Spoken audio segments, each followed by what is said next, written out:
ओम शांति। आज 19/2/22 के बाप दादा के महावाक्य हैं।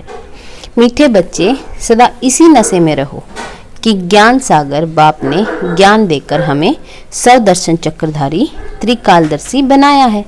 हम हैं ब्रह्मावंशी ब्राह्मण। हम कौन है? ब्रह्मावंशी ब्राह्मण, ब्रह्मा के मुख वंशावली।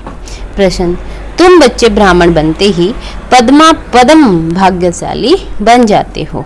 कैसे? उत्तर: ब्राह्मण बनना अर्थात सेकंड में जीवन मुक्ति प्राप्त करना। बाप का बच्चा बना और वर्षे का अधिकार मिला तो जीवन मुक्ति तुम्हारा हक है, इसलिए तुम पद्मा पदम भाग्यशाली हो। बाकी इस मृत्यु लोक में तो कोई सौभाग्यशाली भी नहीं, अकाले मृत्यु होता रहता है। तुम बच्चे अभी काल पर जीत पाते हो। तुम्हें त्रिकालदर्शी बनने का भी ज्ञान है। शिव बाबा 21 जन्मों के लिए तुम्हारी झोली भर रहे हैं। ओम शांति।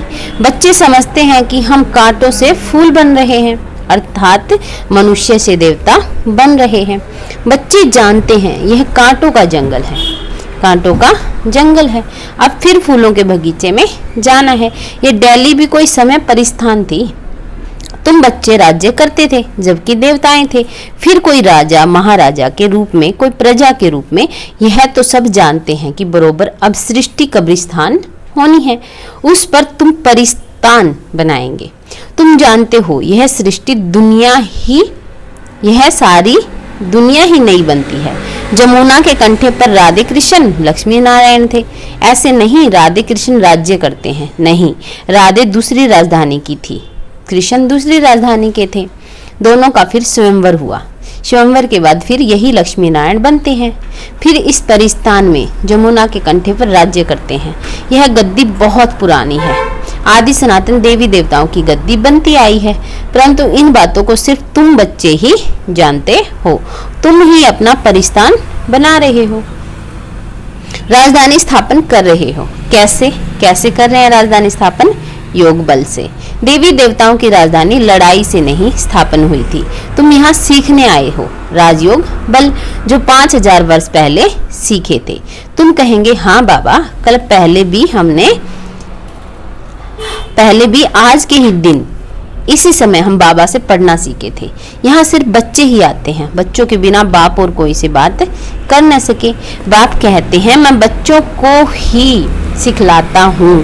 तुमको कितना नशा होना चाहिए। ज्ञान का सागर बाप है, उनको ही ज्ञानेश्वर कहते हैं।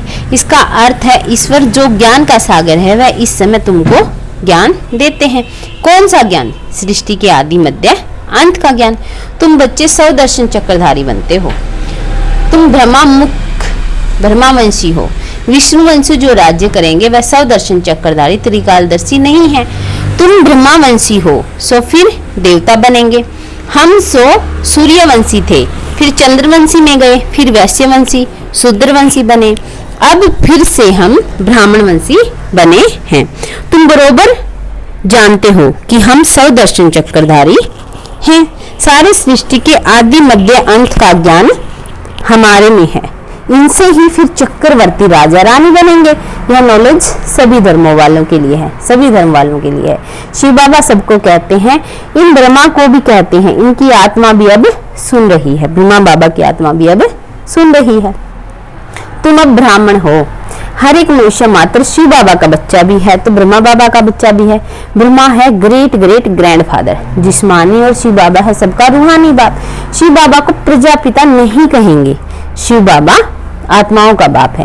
बाप कहते हैं, मैं भारतवासियों को राज्य भाग्य देता हूँ, हीरे जैसा सदा सुखी बनाता हूँ, 21 जन्मों के लिए वर्षा देता हूँ। फिर वह जब पूज्य से पुजारी बनते हैं तो मेरी गुलामी करने लग पड़ते हैं।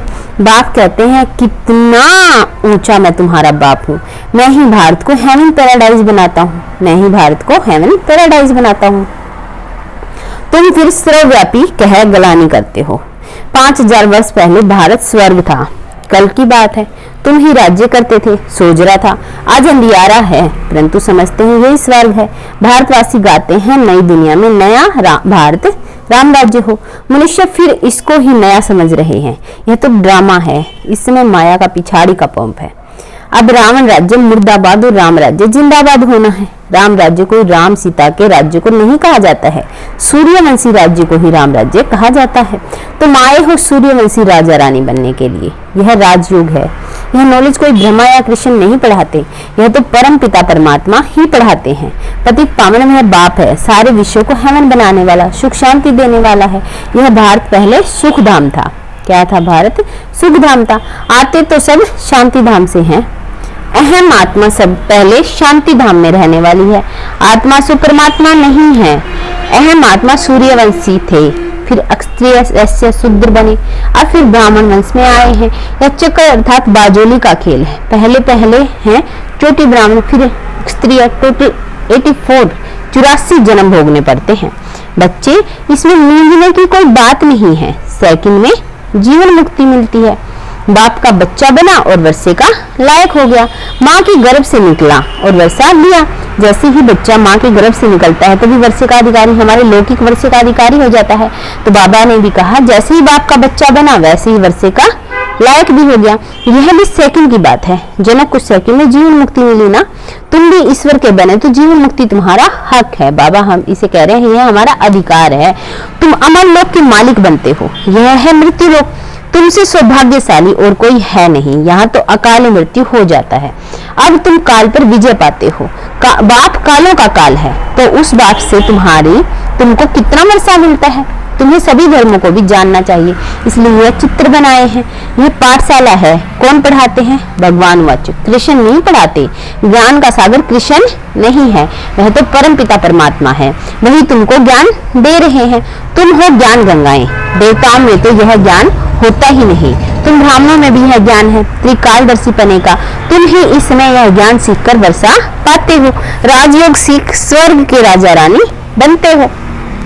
तुम जानते हो हम बाबा द्वारा काल पर जीत पाएंगे, वहां तुमको साक्षात्कार होगा। तो यह पुराना शरीर छोड़ जाकर छोटा बच्चा बनेंगे। सर्प का मिसाल, यह सब मिसाल तुम्हारे लिए ही है। यही भारत पहले शिवालय था। चैतन्य देवी देवताओं का राज्य था जिनके मंदिर बनाए हुए हैं। शिव बाबा आकर शिवालय बनाते हैं, रावण फिर वैशाल्य बनाते हैं। बड़े बड़े विद्वान पंडित यह नहीं जानते कि रावण क्या चीज है। तुम जानते हो रावण का आधा कल्प राज्य चलता है।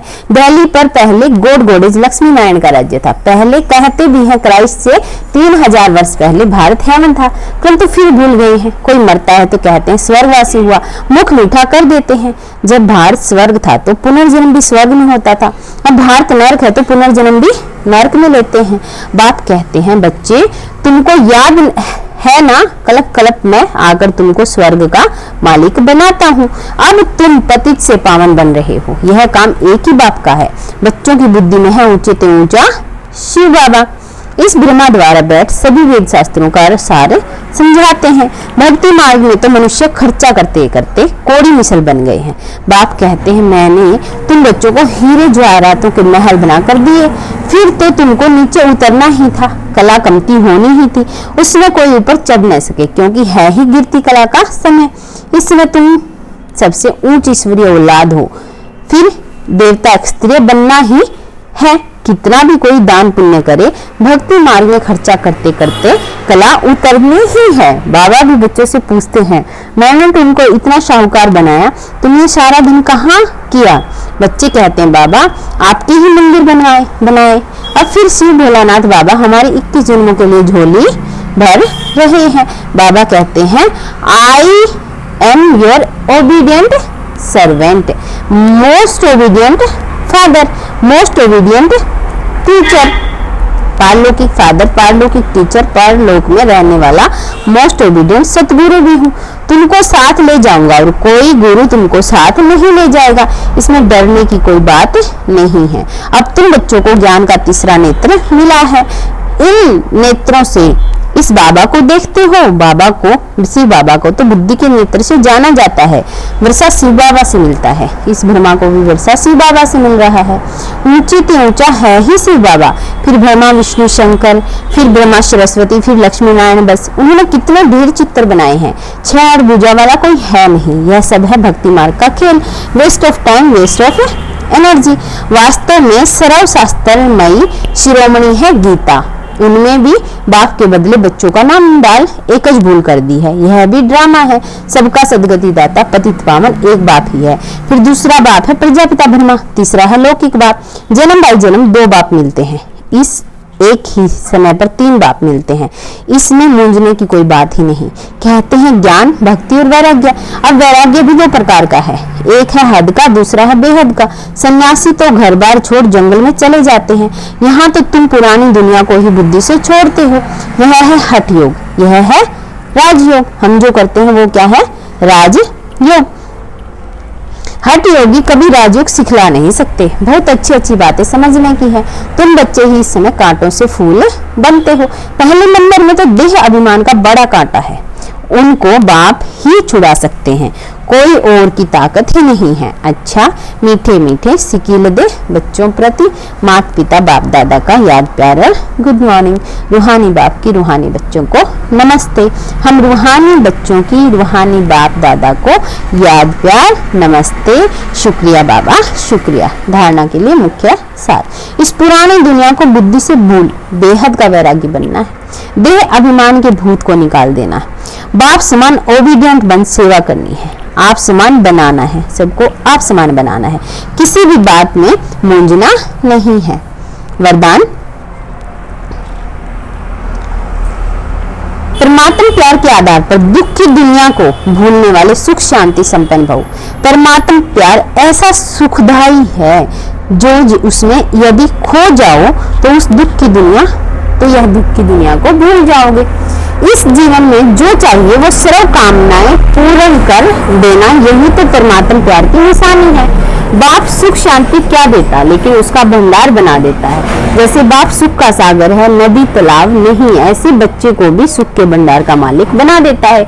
इसलिए मांगने की आवश्यकता ही नहीं है, सिर्फ मिले हुए खजाने को विधि पूर्वक समय समय प्रति समय कार्य में लगाओ। स्लोगन, अपनी सर्व जिम्मेवारियां का बोझ बाप हवाले कर डबल लाइट बनो। सारी जिम्मेवारियां बाबा को सौंप डबल लाइट भव। मातेश्वरी जी के अनमोल महावाक्य, निराकार परमात्मा की अपनी साकार ब्रह्मा तन में प्रवेश होने की विचित्र तरकीब युक्ति। देखो, परमात्मा ने है अपनी तरकीब रची है, अर्थात अपना साकार तन मुकर्रर किया है, जिस प्रकृति का आधार ले आता है। नहीं तो वह साकार मनुष्य आत्माएं निराकार की गोद में कैसे बैठ सके? निराकार बाबा की गोद में कैसे बैठते अगर ब्रह्मा बाबा के तन में नहीं आते तो? इसलिए परमात्मा कहते हैं, साकार रूप में आए तुम मेरी गोद लो। इसमें कुछ देने की बात नहीं, सिर्फ 5 विकार जिन्होंने तुमको दुखी अशांत बनाया, उन्हों का संन्यास कर और मुझ परमात्मा को निरंतर याद करो। मनसा वाचा कर्मणा, मेरे डायरेक्शन पर चलो तो मैं तेरे पापों को दग्ध करूंगा और परम धाम में ले चलूंगा। यह है परमात्मा की हम आत्माओं से प्रतिज्ञा। अब उनसे फरमान को फॉलो करना है। सिर्फ माँ बाप कहने मात्र ही नहीं चाहिए, परंतु उनका संपूर्ण हो जाने से संपूर्ण प्राप्ति होती है। थोड़ा समय जोड़ेंगे तो थोड़ा मिलेगा। अब जो बाप का धंधा वही बच्चों का धंधा है। यहाँ फारकती की कोई बात नहीं, या तो 21 पीढ़ी तक उस प्रॉपर्टी को भोगना है। अब इतना जानना है कि इनसे ज्यादा कोई अथॉरिटी नहीं है, तभी तो कहता हूँ मैं जो हूँ जैसा हूँ उस रूप में से मुझे हमें याद करो। अब बाबा ने अपनी फर्ज अदाई पालन की और बच्चों को अपनी फर्ज अदाई करनी है। यह विकारी यूनिटी अर्थात विकारी कुल की लोक लाज मर्यादा तो जन्म जन्मांतर पालन करते आए हो, उनसे तो और ही कर्म बंधन बना। अभी तो पारलौकिक मर्यादा अर्थात परमात्मा के साथ अलौकिक कार्य में मदद करना। हमारा संबंध अभी हाईएस्ट अथॉरिटी से हुआ है।